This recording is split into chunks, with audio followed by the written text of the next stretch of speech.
With the Philadelphia Eagles sitting at 2-2, coming out of the bye week and going into week 6, will Howie Roseman and the Philadelphia Eagles make a major move to improve this roster? We're going to discuss all of that coming up here on today's Eagles Now by Chat Sports. I'm Chase Sr. Before we do have that conversation, can we get to 87,000 subscribers with this video? I want to challenge the Bird Gang to see how many new subs and new real ones that we can pick up. We're 421 people away from that number. If you want Eagles shows every single day from yours truly, lifelong Eagles fan who grew up in the Philadelphia area, who every time I'm in front of this camera, on this microphone, aims to give you informative, entertaining, insightful, thought-provoking Eagles content, then hit that sub button right now, and let's talk some Birds. Let's begin with this. Was the release of Devin White a sign of things to come for Philadelphia? Chase, what do you mean? Let me explain. So as we know, earlier this week, Howie Roseman and the Eagles released Devin White. He never ended up playing a single snap for this Philadelphia Eagles defense. During the offseason, the Eagles tried to buy low and sign a player who was an all-pro, who has played at a high level, to a contract that was very, very team-friendly. They gave Devin White $3.5 million in guaranteed cash, but upon releasing him, the Eagles and White mutually agreed to terms upon his release to give Philadelphia some financial relief. Now, as of right now, we're not sure if the Devin White release is impacting the cap with these numbers here to my right from Over the Cap or Spotrac. We're not sure if they've hit the books yet or how much Philadelphia is able to save. But again, the Eagles and White came to an agreement for Philadelphia to get some financial relief here. As of right now, going into this Week 6 game against the Cleveland Browns, per Over the Cap, the Eagles have $11.4 million. Spotrac, very similar numbers at $11.2 million. And I know a lot of people out there are saying, Chase, the Eagles aren't going to make a big move. They have no salary cap space. What are you talking about? As we know, especially for those of you who follow this football team, and if you don't know, now you know, in the words of Biggie, Howie Roseman always finds a way to manipulate the salary cap, to massage the salary cap, so that he can get creative with the numbers financially in order to improve the roster. And the Eagles do have a couple of needs here. I do think that they're a better team than 2-2. I'm hopeful that the defense is going to be able to turn it around with A.J. Brown, Devontae Smith, and Lane Johnson coming back. We're going to talk about that in a moment. I think this Eagles offense will find a groove, and naturally that will just help out Jalen Hurts. But the Eagles do have 5 needs in my estimation currently on this team. Edge rusher and defensive tackle, 2 of the big ones. Haven't gotten consistent pressure on the quarterback, and at defensive tackle, outside of Jalen Carter and Milton Williams, you really haven't gotten much from Jordan Davis, who continues to be a bust as a former first-round pick. If he can finally turn a corner, that'd obviously be great for this Eagles team. But edge rusher, defensive tackle, the top 2 needs. Linebacker is still a need for me. I know that Nick Sirianni said us releasing Devin White tells you what we think of our linebacking crew with the Kobe Dean and Zack Baun. Jeremiah Trotter Jr. is the top reserve backup as an off-ball linebacker, but I don't have a ton of confidence in that group because they're somewhat unproven. Wide receiver 3 is still an issue for me because the Eagles have gotten nothing from Jahan Dotson. Some of that is on him. A lot of it is on Jalen Hurts and Kellen Moore to get him involved. And then offensive line depth, a little bit worrisome right now for the Eagles. And going into this game against the Browns, the Eagles have already made 2 somewhat sizable / important moves. They're going to start Cooper DeJean over Avonte Maddox, according to Jeremy Fowler. That's a move that I talked about going into the bye week that needed to happen going into this game against Cleveland. DeJean just a better player as compared to Maddox. And then they opened up the practice window for Sidney Brown. The team doctors have said he's ready to play. Whether or not he'll be ready for Sunday's game, we'll certainly see. But Sidney Brown can help out this defense too.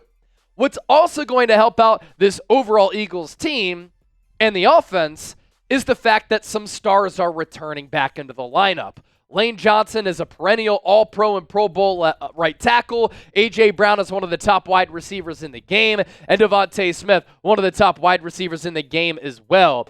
And with the Eagles getting back A.J. Brown, it's just going to help out this offense so much and help out a quarterback in Jalen Hurts who has really, really struggled without A.J. Brown in the lineup. With and without A.J. Brown, you look at the numbers here, he only played in week 1 against a very good Green Bay Packers team. I try to tell everybody this Packers team is legit. This is a great win for Philadelphia. Some people try to tell me the Packers aren't that good. Matt LaFleur was winning with Malik Willis. Now they're winning with Jordan Love back on the team. 34 points in week 1 when A.J. Brown played. But in the 3 weeks since, the Eagles have mustered 21 points, 15 points, and 16 points. And when A.J. Brown didn't play last year against a good defense, in the wild card round against Tampa Bay, the Eagles mustered 9 points. Unacceptable. So with A.J. Brown back on the offensive side of the football, I expect this Eagles offense to look like the offense that they are capable of being. And in week 1 against Green Bay, Eagles put up those aforementioned 34 points. They racked up 410 yards of offense. A.J. Brown had 10 targets, 5 catches, 119 yards, and a glorious 67-yard touchdown. So I'm hoping that the Eagles can drop somewhere around the neighborhood of 30 points against Cleveland and for that to be the norm moving forward. As for Lane Johnson, the Lane train impact is real. With Lane Johnson in the lineup, Philadelphia throughout his career, they have been 91, 54, and 1. That is a winning percentage just shy of 63%. Without him, that winning percentage drops to sub 38%, and Philadelphia is just 14 and 23. And you can tell that Jalen Hurts, the game moves a little bit faster because he's not trusting what he's seeing, but also the pocket around him without Lane Johnson anchoring that right side of the line of scrimmage. And Lane Johnson in 2024 continues to be one of the top overall tackles and arguably the best right tackle in the National Football League. Overall PFF grade of 87.3. Pass blocking grade of 87.9. Run blocking grade of 86. And check out the goose eggs here. 0 sacks allowed, 0 hits allowed, 0 pressures allowed on 92 pass blocking snaps, 166 total snaps overall. And then lastly, Devontae Smith. With him back, all 3 of these players full participants during the Wednesday practice session, he's one of the top number 2 wide receivers in the NFL, and on a lot of other teams, he would be a number 1. So with all of that being said, coming up and around the corner, what big move could Philadelphia make? We're going to tap into the latest Eagles rumors because 2 players have been tied to Philadelphia. Also, be sure to give me a follow on social media, by the way. With this video alone, can we get me to 14,000 followers on X? I'm already past 33,000 followers on Instagram. In addition to the long-form content that you see here on YouTube, I put out a bunch of short-form content covering the NFL and the Eagles on my social media pages. Our sponsor for today's Eagles Now, our friends at Game Time. I grew up going to Eagles games at Veterans Stadium and then Lincoln Financial Field. Some of my fondest memories are in South Philadelphia at the sports complex, whether it's an Eagles game, Flyers, Sixers, Phillies game, college basketball games way back in the day at the Spectrum.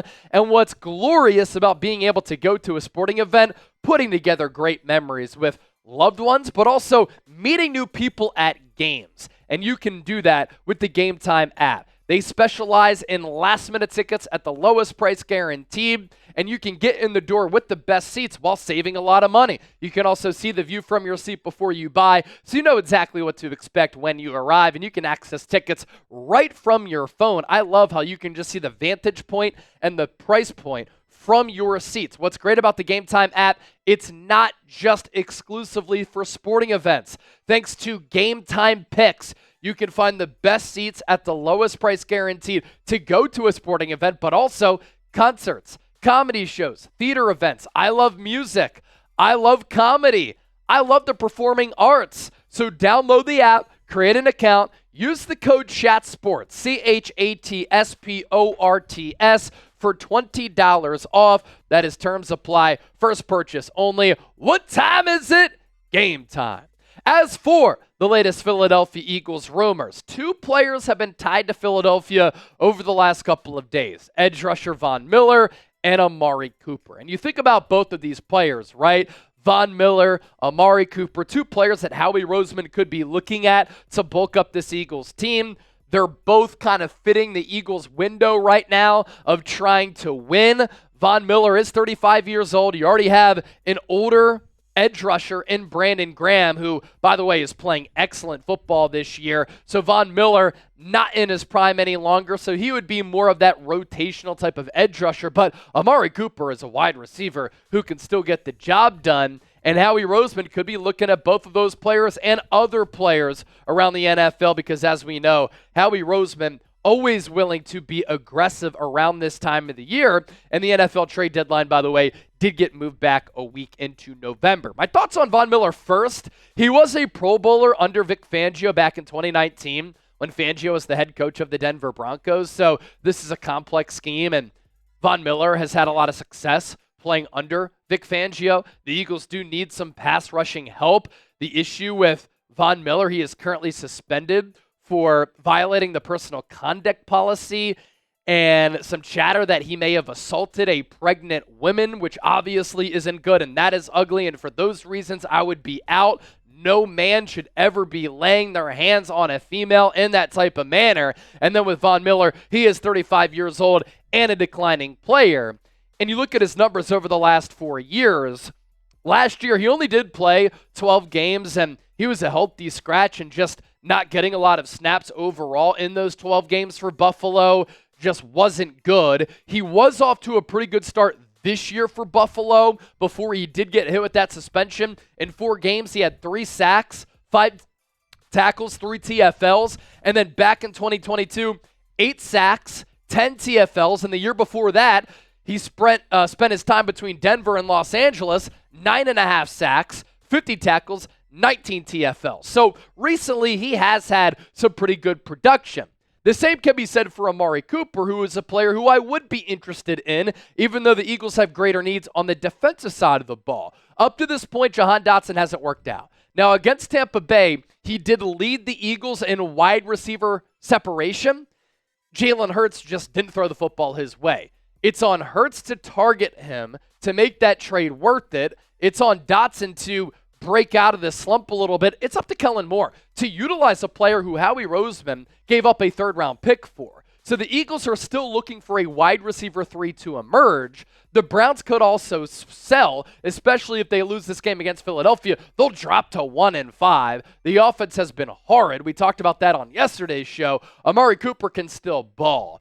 And the difference between Amari Cooper and Jahan Dotson, Amari Cooper is going to find a way to be productive. Jahan Dotson hasn't found a way to be productive, and Cooper is on an expiring contract. That could work for Philadelphia if they want to move off of him after this year. It could work for the Browns to try to get value back for a player who they otherwise might let walk in NFL free agency.